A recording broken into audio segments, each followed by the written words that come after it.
योगेन चित्तस्य पदेन वाचां मलां शरीरस्य च वैद्यकेन योपाकरोत्तं प्रवरां मुनीनां पतञ्जलिं प्राञ्जलिरानतोऽस्मि आबाहु पुरुषाकारं शङ्खचक्रसिद्धारिणं सहस्रं शिरसं श्वेतं प्रणमामि पतञ्जलिं यस्त्यक्त्वा रूपमाद्यं प्रभवति जगत निकदनुग्राय प्रक्षीण क्लेशराशि विषम विषधरो नेकवक्त्र सुभोगी सर्वज्ञान्य प्रसिद्धिर्भुजग प्रीत्यय यस्य नित्यं देवो ईसा वोव्योत्सित विमलतनु योगदो योगयुक्तः हरि ओम। गुरुर्ब्रह्मा गुरुर्विष्णु गुरुर्देवो महेश्वर गुरुर्साक्षात् परं ब्रह्म तस्मै श्री गुरवे नमः। ओम शांति शांति शांति। ओम। Good evening and welcome to today's little talk that I'm going to give you about Ganesha. Yes, the elephant god that everybody loves so much, so much. But do we really understand and know about Ganesha, the true Ganesha, the meaning of Ganesha, why we have to meditate on Ganesha? Most of us don't. We are caught up in the religious aspects of this elephant god called Ganesha. In most parts of Maharashtra is also known as Ganpati.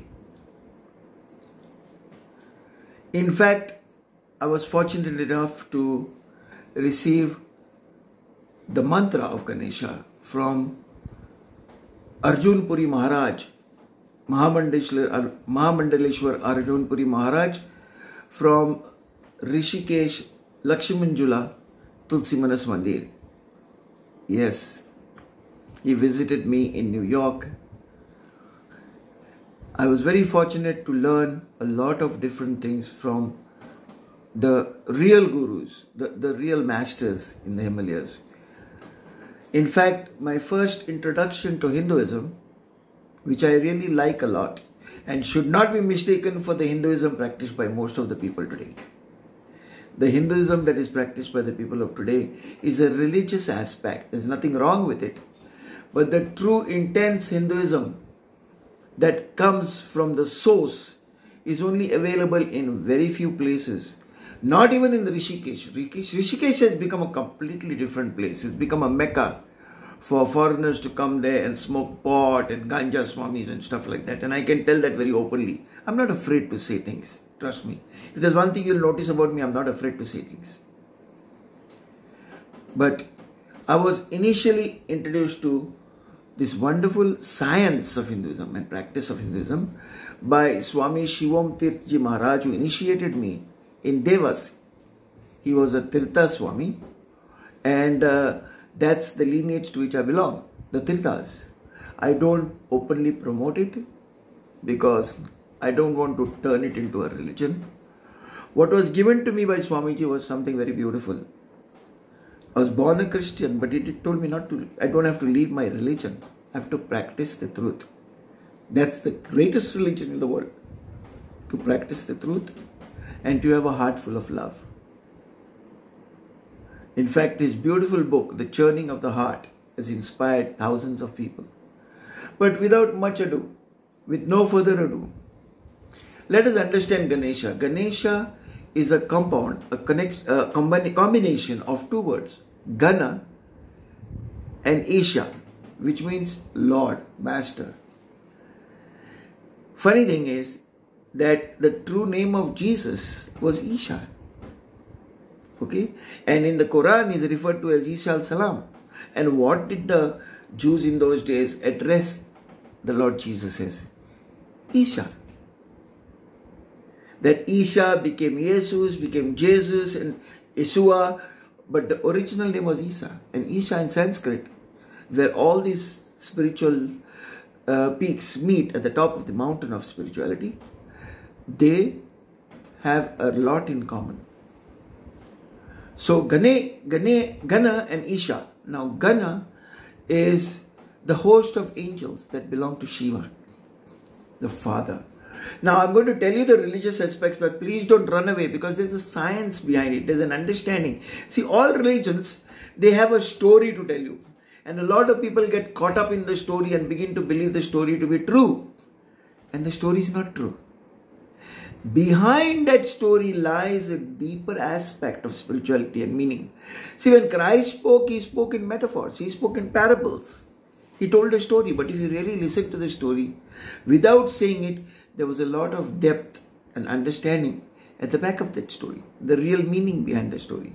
Whether it's a mustard seed or whether it is any of the other parables that he taught to people. And so also the story of Ganesha is like a parable behind which there is a lot of deep power and meaning. First of all, Ganesha is known as the Ashtasiddhi Master. There are only two people in Hinduism, two beings in Hinduism that are supposed to have all 8 spiritual gifts. And I use the word spiritual gifts because that's the same thing that is used in the Revelations. And those 8 spiritual gifts are all of them are available with Ganesha and with Hanuman, the Lord of the Wind. This region in Sanskrit means Hanu. And if you were to go to the Buddhist monasteries and practice Vipassana, the first thing that you will learn is Anapana. And that is focusing on this region and eventually on this small region here, the region of the mustache. And you do that non-stop for 4 to 5 days. It's like sharpening the sword before the operation takes place of dissecting the whole body in a spiritual context. And when you look over here, you get the Hanu. And when you do this meditation in Buddhist meditation centers, this feels like Hanuman. So when I did my first Anapana meditation after 5 days, it was not looking that way in the mirror. We are not allowed to have mirrors. But I could swear that my face had swollen into the shape of Hanumanji. And who is Hanuman? The god of the wind, the god of pranayama. The Ishtadev of one of my teachers, Mr. B.K. Sayengar, who was able to overcome tuberculosis in those days when there was no cure and it was more dreaded than cancer and HIV. And he used his meditations on Hanuman to take the deeper aspects of breathing. And he was told he will live for only 2 or 3 years when he was a teenager. This man died at the age of 96. So that is what we have. So Gana is a host of angels that follows Ganesha. Okay, so they made a story about how his mother went to take a bath in the water and Shiva came and chopped his head off and then they put that of an elephant. This is done because stories give you one beautiful thing. It gives you bhavna. It gives you that emotional touch. And if you love the story, that emotional touch stays, and that emotional touch of bhavna is absolutely essential if you're going to merge with the object of your meditation and draw from it the powers. Now, if you look at the picture of the Sacred Heart, if you notice I'm mixing Hindu and Christian because there's a lot of similarities. Don't look at the diversity. Don't fight. There's a lot of things the Christians say, the true Christians, that the true Hindus also say. Okay? But there's a lot of Christians who actually create animosity with other religions. Those are not real Christians. Okay? So, you look at the Sacred Heart, it's a picture of Christ with long hair.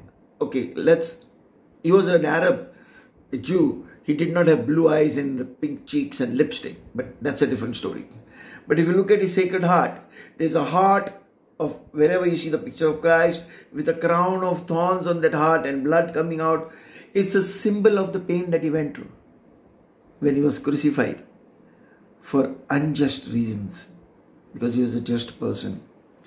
In the same way, the symbol of Ganesha. Ganesha is the son and Shiva is the father. Ganesha is the remover of obstacles. And what obstacles do we have? At the Mooladhara, he is considered the god, the Mooladhara, the first seal that is going to be broken if you are going to go up to the seventh seal. I used the word seal because that's what it says in Revelations. In Hindus, we say chakra. So the Mooladhara, Mool is support. Anybody who knows a little of Hindi or Konkani or English, the local languages will tell you Mool means root. So at the root, Adhara is support. Adhar they say in Konkani. Adhar di, support di. So Mooladhara is the root support, because that is the place from where the spiritual energy starts coming up. Okay, we have seminal fluid which is created by cerebrospinal fluid from the spine going down and creating semen, which helps us to produce children. But when it turns backwards, like the trunk of Ganesha, when it turns backwards, it starts flowing upwards and inwards along your spine to your head. That is in many ways scientifically the arousal of the Kundalini. And a person who has got his Kundalini awakened is called a Urdhva Retas. Urdhva means up. Retas is retain. So he retains his fluid upwards and he takes it up and up till it reaches the four hemispheres of the brain that give you the four types of Samadhi. So there is a deep science and it is all centered around Ganesha. If you understand Ganesha, when you meditate on an elephant god, when you meditate on Ganesha, what are the two basic powers that you'll get from him? Wisdom and strength. We say the strength of an elephant. We also say as wise as an elephant. A person who keeps on looking at the picture of Ganesha, just look with no thoughts, with nothing, pure meditation. And what is pure meditation?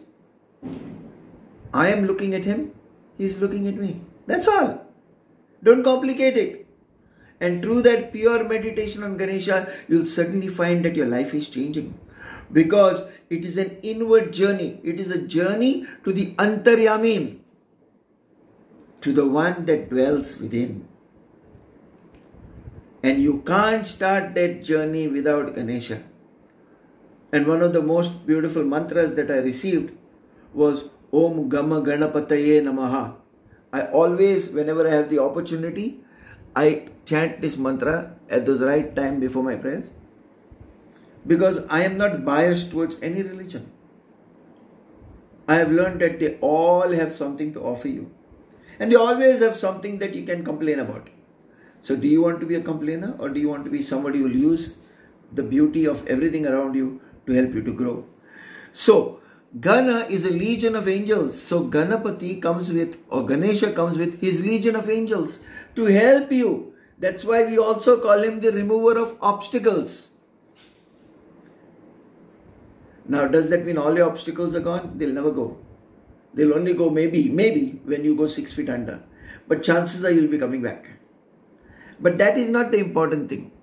When we say Ganesha, we are referring to a man, or to an elephant god, who has got a legion of angels with him to help you.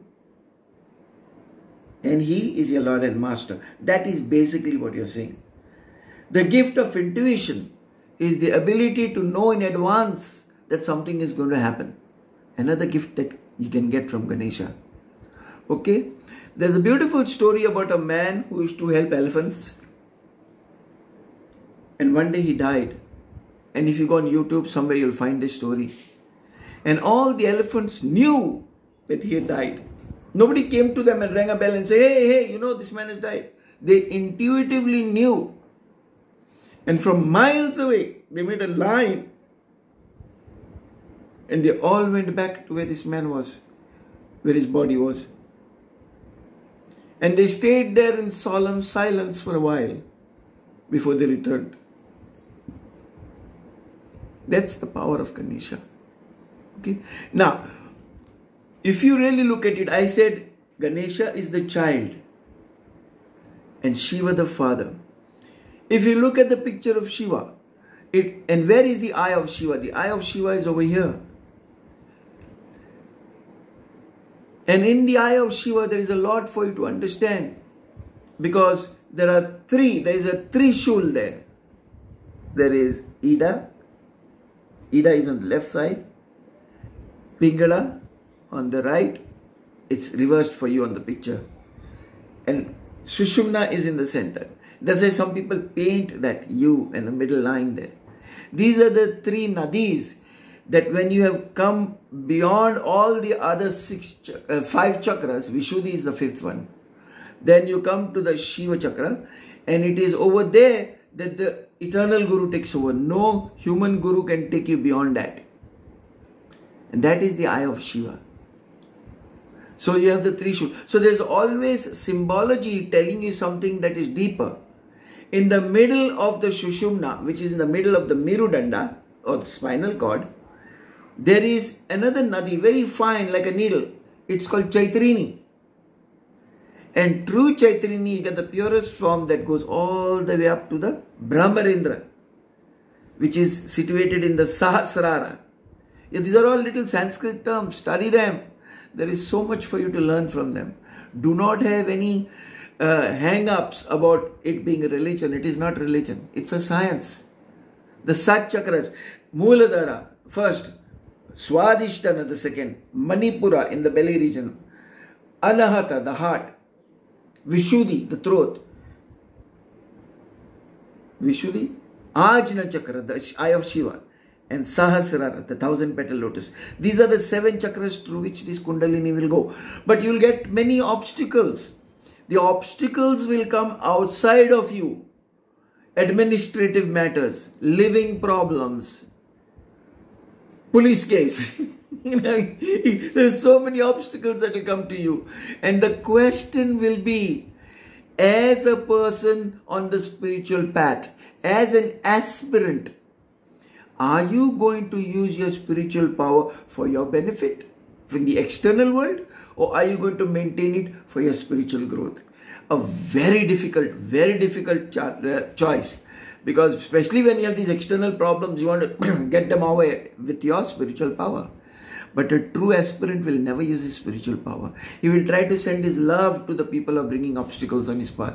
He will try to send as much love as possible and transform them and make them like him in a spiritual way. Doesn't that remind you of Christ? But you know, all the miracles that Christ performed are explained in the Yoga Sutras of Maharishi Patanjali. Technically explained how you can walk on water, how you can raise the dead, how you can get into the minds of others, how you can heal. And he is not talking about somebody doing it. That was Christ, yes. But this is where Christianity meets Hindu. But the Hindu knows how it is done through meditation. Read the Vibhuti Pada of Maharishi Patanjali, the 3rd book. And over there he explains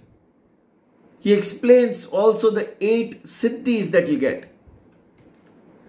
Anima, that is when a person can become extremely subtle. You know, I used to practice this and many times I would work, especially when I wanted to jump the ticket line. You know, there's a big line and I would just come there on my own, smile gently and pass through beyond the line, and nobody would say anything. Because I had done a special meditation and I would walk in. I would feel guilty because that's cheating. But I would do it not because I wanted to go there, because I would hardly stay there for 5-10 minutes and come back out. But to know whether I had this ability or not. And we all have these abilities. Now don't try to practice this siddhi to get into ticket lines and, you know, like travel free on trains or get into the theatre. Okay, Mahima, when the body becomes larger, much larger than what it really is. And this is a spiritual gift. Garima, where your body becomes very heavy. If you have ever done Savasana, the last pose in meditation, if you stay there for about half an hour to 1 hour, your body will become so heavy because you're lying there. It automatically develops this siddhi. So heavy that your head will hurt, your hands will hurt, your butt will hurt, but you will not be able to get out of that. Lagina, when your body becomes as light as a feather. You feel this in the psychic body. There are also 4 others. There's Prapti, okay? And Prapti is the fulfillment, the 5th Siddhi, the fulfillment of your Siddhis. Prakamaya, I've written these over there because it's a little difficult for me to say them. This Siddhi provides the energy to perform unique and incredible miracles. Incredible miracles. That is Prakama. Then there is Ishitva. That is, they get the supremacy over nature, over the force of nature. Guess who used this? Christ, who calmed the waves. That was the gift, the 7th one. And the 8th and above all is the final, it's called the final Ashtasiddhi, final 8th Siddhi. Vasita is the ability to control material elements. With its effect, the seeker can have complete control over his mind, okay? And he can also have control over others and over objects. A person who is able to apport, that is to transfer physical objects from one place to another, and Satya Sai Baba had this gift. This was that 8th gift. But the only people who have all the 8 gifts at the same time are Ganesha and Hanuman. And maybe if you kept Ganesha on one side and Hanumanji on the other side, Ganeshji, then you will have a lot to help you in this world.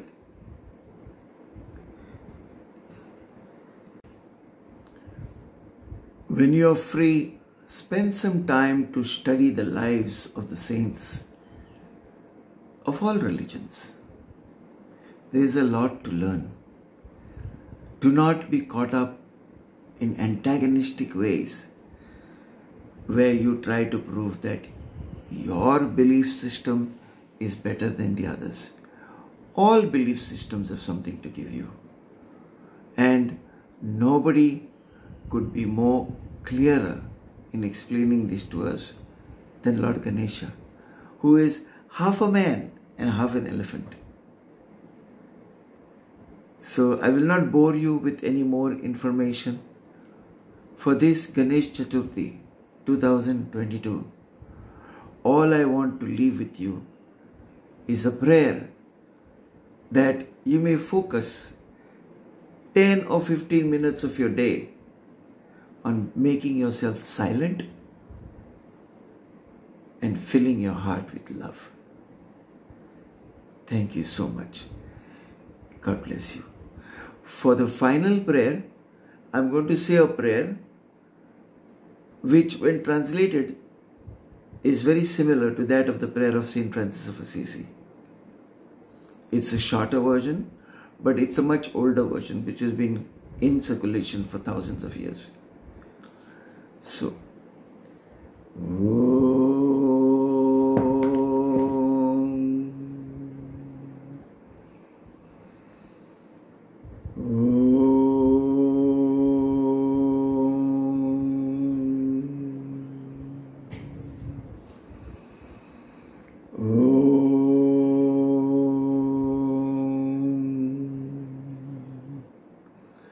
Asatoma Sat Gamaya Tamasoma Jyotirgamaya Mrityorma Amritam Gamaya. Om Shanti, Shanti, Shanti. From untruth, O Lord, lead us to your truth. From darkness, O Lord, lead us to your light. And from death to your immortal bliss. Om, peace.